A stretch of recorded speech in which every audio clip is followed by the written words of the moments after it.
राधे राधे दोस्तों, स्वागत है आपका आपके अपने यूट्यूब चैनल ग्रेडली एम क्लासेस में। यदि आप बीए सेकंड सेमेस्टर पर हैं तो आप बिल्कुल सही जगह आए हुए हैं। हम यहाँ पर हिस्ट्री ऑफ मेडिवल इंडिया पढ़ने वाले हैं, जो कि हिस्ट्री का एक पार्ट है और 1206 से 1757 तक की हिस्ट्री यहाँ पढ़ने वाले हैं। अपना सिलेबस देख लें, यदि आपके सिलेबस पर यही है तो ये वीडियो आपको आपके एग्जाम पर स्कोर करने के लिए इम्पोर्टेंट होने वाली है। ये हमारे यूनिट 4 का पार्ट 2 है। इसके पहले हमने यूनिट 4 का पार्ट 1 पढ़ा था, जिसमें हमने अकबर के बारे में पढ़ा था और हम यहाँ पर अकबर के पुत्र जहांगीर के बारे में पढ़ने वाले हैं। तो अगर इसके पहले की वीडियो देखना है तो चैनल की प्लेलिस्ट जाकर आप वहाँ से देख सकते हैं, या मैं डिस्क्रिप्शन पर लिंक डाल दूँगा, आप वहाँ से जाकर भी देख सकते हैं। यूनिट 3 पर हमने मुग़ल साम्राज्य के बारे में पढ़ा था, यूनिट 2 पर हमने दिल्ली सल्तनत के बारे में और यूनिट 1 पर भी दिल्ली सल्तनत के बारे में पढ़ा था। यूनिट 4 भी मुग़ल सम्राट अकबर से जहांगीर और शाहजहाँ की कहानी है।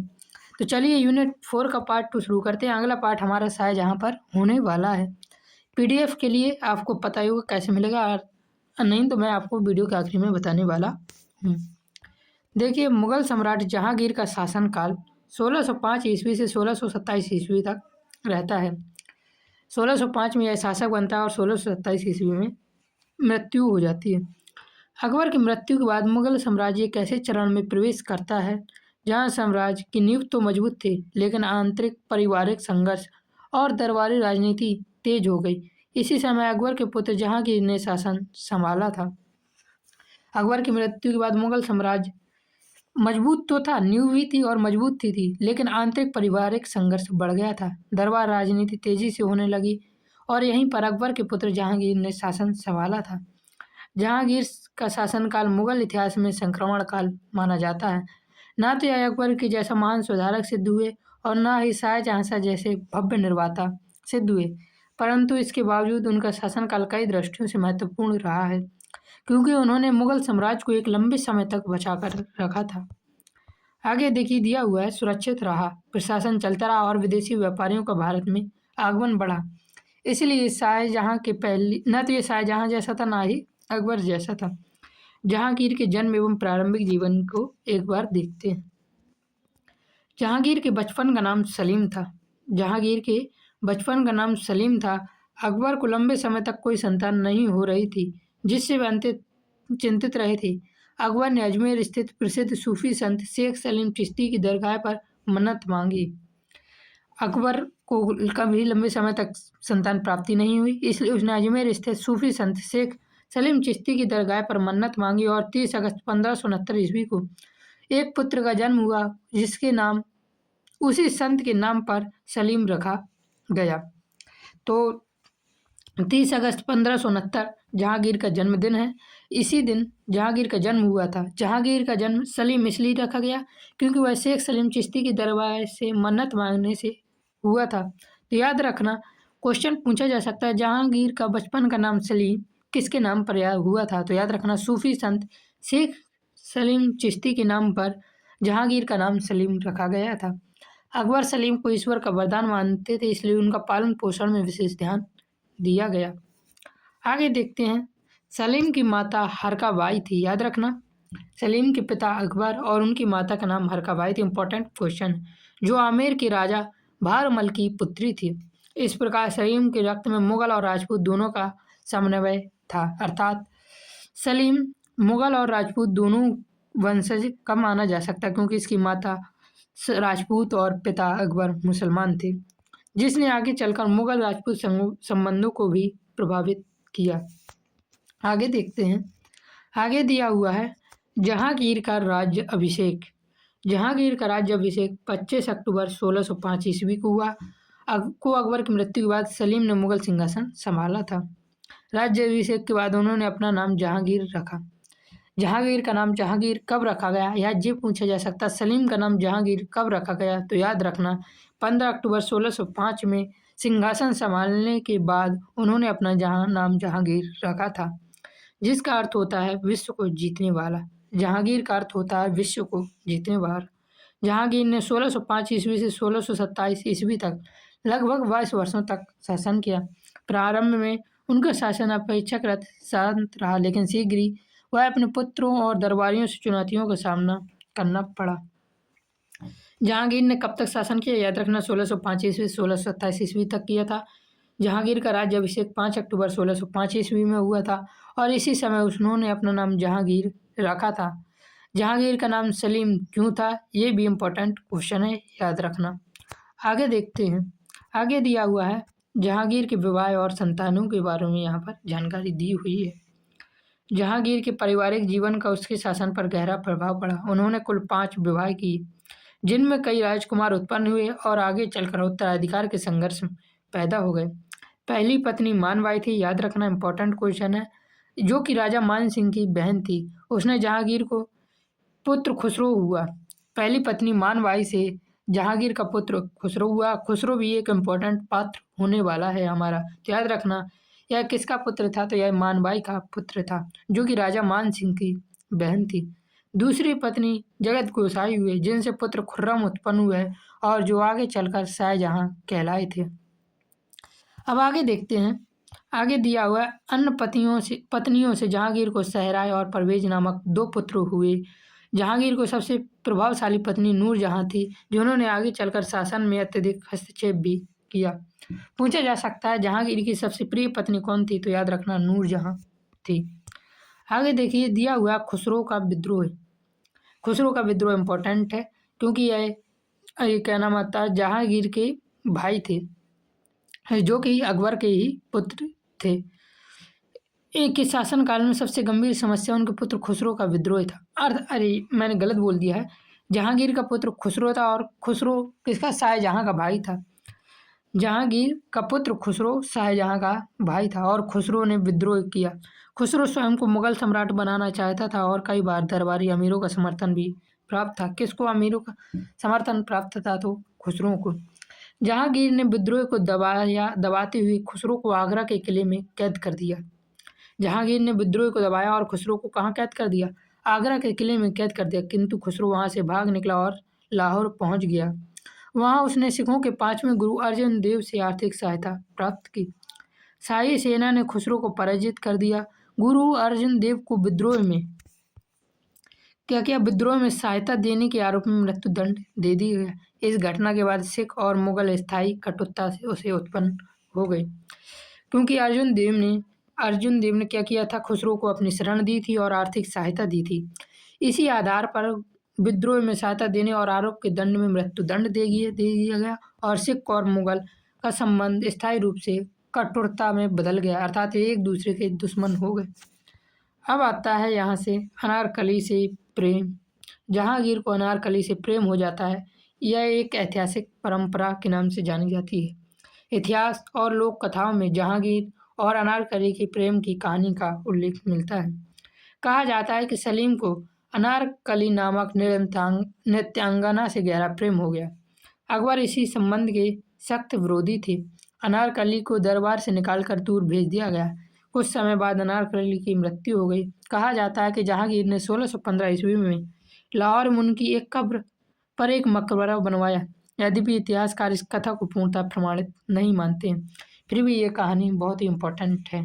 याद रखना, अगर पूछा जाए कि जहांगीर को किससे प्रेम हुआ था, तो याद रखना अनारकली से प्रेम हुआ था और अनारकली अकबर इस संबंध से विरोधी थे। 1615 ईस्वी में लाहौर में उनकी कब्र पर एक मकबरा बनवाया। MCQ में क्वेश्चन पूछा जा सकता है, लाहौर में किसकी कब्र का मकबरा जहांगीर ने बनवाया, तो याद रखना अनारकली का मकबरा बनवाया। कब बनवाया, तो 1615 ईस्वी में बनवाया था। आगे देखिए दिया हुआ है, लाहौर में उनकी कब्र पर एक मकबरा बनवाया। यद्यपि इतिहासकार इस कथा को पूर्णतः प्रमाणित नहीं मानते हैं, फिर भी यह कहानी जहांगीर के जीवन से जुड़ी हुई है। आगे देखते हैं अब दक्षिण भारत की नीति और अहमदनगर। जहांगीर के शासनकाल में दक्षिण भारत में सबसे बड़ी चुनौती अहमदनगर का राज्य था, जहां का वास्तविक शासक मलिक अंबर था। मलिक अंबर एक कुशल सेनापति और प्रशासक था, जिसने मुगलों को लंबे समय तक चुनौती दी। मलिक अंबर को पराजित करने के लिए जहांगीर ने अपने पुत्र खुर्रम को दक्षिण अभियान भेजा। खुर्रम की सैन्य सफलता से प्रभावित होकर उसे शाहजहां की उपाधि प्रदान की। यही शाहजहां को हम अगले पार्ट में पढ़ने वाले हैं। यही शाहजहां है जिसने आगरा के ताजमहल का निर्माण करवाया। तो जहांगीर ने अपने पुत्र खुर्रम को कहाँ भेजा, तो दक्षिण अभियान पर भेजा। तो यदि पूछा जाए पुत्र खुर्रम को अर्थात खुर्रम को जहांगीर की उपाधि कब मिली, तो बताना इसका सही आंसर हो जाएगा दक्षिण अभियान की सैन्य सफलता के बाद मिली थी। यह उपाधि किसने दी, तो इसके पिता ने खुर्रम की सैन्य सफलता से प्रभावित होकर शाहजहां की उपाधि दी थी। इसमें किसको पराजित किया गया था इस अभियान में, तो मलिक अंबर को पराजित किया गया था। यह ऐसा कौन से राज्य की बात है, तो यह अहमदनगर राज्य की बात है। आगे देखते हैं, आगे दिया हुआ मेवाड़ संधि। 1615 ईस्वी में मेवाड़ की संधि होती है। जहांगीर की सबसे बड़ी राजनीतिक सफलता मेवाड़ के साथ संधि थी। अकबर महाराणा प्रताप के जीवन काल में पूरे मेवाड़ को अपने अधीन नहीं कर सके थे। महाराणा प्रताप की मृत्यु के बाद उनके पुत्र अमर सिंह मेवाड़ के शासक बने और 1613 ईस्वी में जहांगीर ने खुर्रम को मेवाड़ पर आक्रमण करने भेजा। लगातार दबाव के कारण अमर सिंह को 1615 ईस्वी में संधि करनी पड़ी थी। यह क्या उस समय अकबर के समय महाराणा प्रताप थे और इसी कारण से मेवाड़ को अपने अधीन नहीं कर सके। किंतु महाराणा प्रताप की मृत्यु के बाद जब मेवाड़ के शासक अमर सिंह बनते हैं, तो 1613 ईस्वी में जहांगीर शाहजहां अर्थात खुर्रम को मेवाड़ पर आक्रमण करने भेजता है और इसी दबाव के कारण अमर सिंह को 1615 ईस्वी में संधि करनी पड़ती है। याद रखना मेवाड़ की संधि कब हुई थी, तो सही आंसर हो जाएगा 1615 ईस्वी में।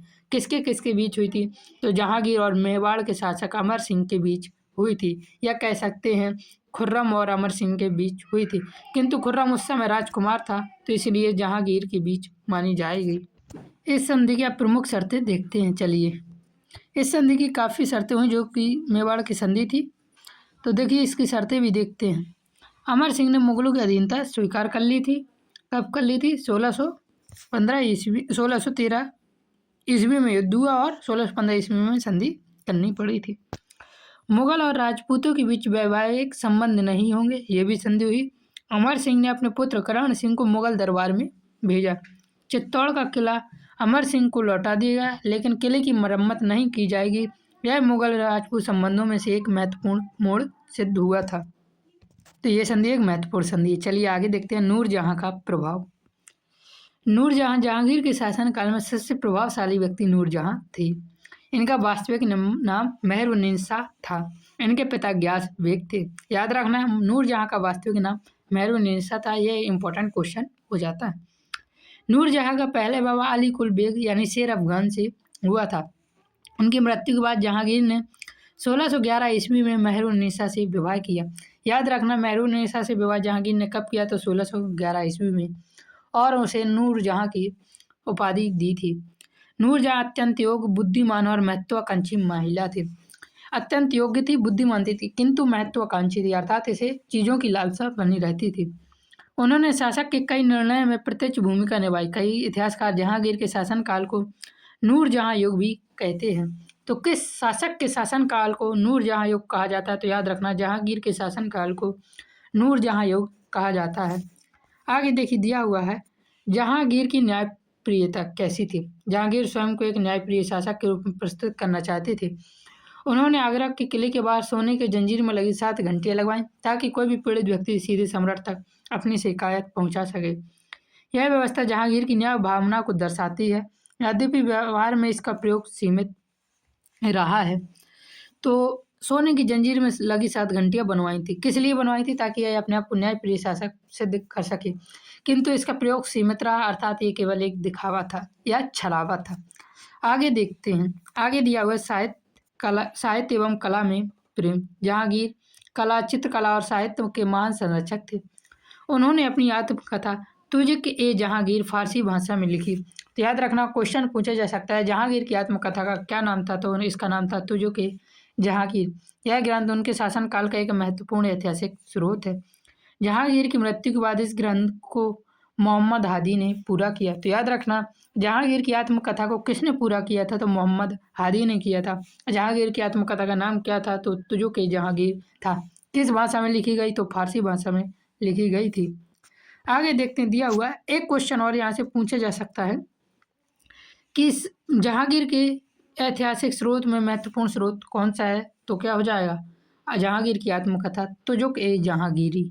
आगे देखते हैं विदेशी यात्री। जहांगीर के समय काफ़ी विदेशी यात्री आए, उनके बारे पर यहाँ पर हम देखेंगे। जहांगीर अंग्रेज जहांगीर के समय अंग्रेज भारत में व्यापार के लिए आए और 1608 ईस्वी में हॉकिंस भारत आया और 1615 ईस्वी में सर थॉमस रो मुगल दरबार पहुंचा। जहांगीर ने अंग्रेजों को भारत में व्यापार करने की अनुमति दे दी। यही आगे चलकर भारत में अंग्रेजी सत्ता की नींव बनी। यदि जहांगीर ने अंग्रेजों को यहाँ व्यापार करने की अनुमति नहीं दी होती तो हमारा भारत कभी गुलाम ही ना हुआ होता। तो इस वजह से यहीं से अंग्रेजी सत्ता की नींव बनी थी। याद रखना, यदि क्वेश्चन पूछी जा सके अंग्रेजी सत्ता की नींव कहाँ से बनी थी, तो इसका सही आंसर हो जाएगा जहांगीर के शासनकाल से बनी थी। आगे देखते हैं, दिया हुआ है जहांगीर की मृत्यु। जहांगीर शराब पीने की बुरी आदत लग गई, जिससे उनका स्वास्थ्य धीरे धीरे बिगड़ता चला गया। अंततः 1627 ईस्वी में उनकी मृत्यु हो गई। उनकी मृत्यु के बाद मुगल सिंहासन पर शाहजहां बैठा। शाहजहां के बारे में हम अगले पाठ पर पढ़ने वाले हैं और ये इकाई हमारी समाप्त होगी। अगली इकाई में हम औरंगजेब के बारे में पढ़ेंगे। इसका कंक्लूजन और देख लेते हैं क्या निष्कर्ष निकला। जहांगीर का शासनकाल संघर्ष, दरबार राजनीति और पारिवारिक कलह से भरा हुआ था। इस समय तक मुगल साम्राज्य फिर भी सुरक्षित रहा। न्यायप्रियता, कला प्रेम और विदेश व्यापार नीति उन्हें एक महत्वपूर्ण शासक बना देती है। इस प्रकार जहांगीर का शासनकाल मुगल इतिहास में एक महत्वपूर्ण संक्रमण काल के रूप में जाना जाता है। तो क्वेश्चन आ सकता है, मुगल काल किस शासक का काल संक्रमण काल के रूप में जाना जाता है? तो सही आंसर हो जाएगा जहांगीर का शासनकाल मुगल काल का संक्रमण काल के रूप में जाना जाता है। यदि आप अब इस वीडियो की PDF चाहते हैं तो उसके लिए आपको हमारे चैनल से जुड़ना होगा। चैनल से जुड़ने के लिए आपको हमारे YouTube के बायो पर टेलीग्राम का लिंक मिलेगा, आप वहाँ हमें मैसेज कर दीजिए और 9 रुपये का पेमेंट करके आपको प्राइवेट ग्रुप से जोड़ दिया जाएगा, जिसके बाद आप सारे PDF का एक्सेस मिल जाएगा। हमारे चैनल पर जितनी वीडियो डल चुकी हैं, आने वाले समय में जितनी भी वीडियो डलेंगे, 9 रुपये का पेमेंट 1 टाइम लगना और लाइफ टाइम वैलिडिटी के साथ। चैनल पर नए हैं तो सब्सक्राइब जरूर करें। वीडियो में जो भी हमने बताया समझ में आया हो तो लाइक भी कर दें, और कोई भी डाउट हो तो आप हमसे कमेंट सेक्शन में पूछ सकते हैं। मैं सभी स्टूडेंट का रिप्लाई जरूर करने वाला हूँ। जय हिंद, जय भारत, राधे राधे।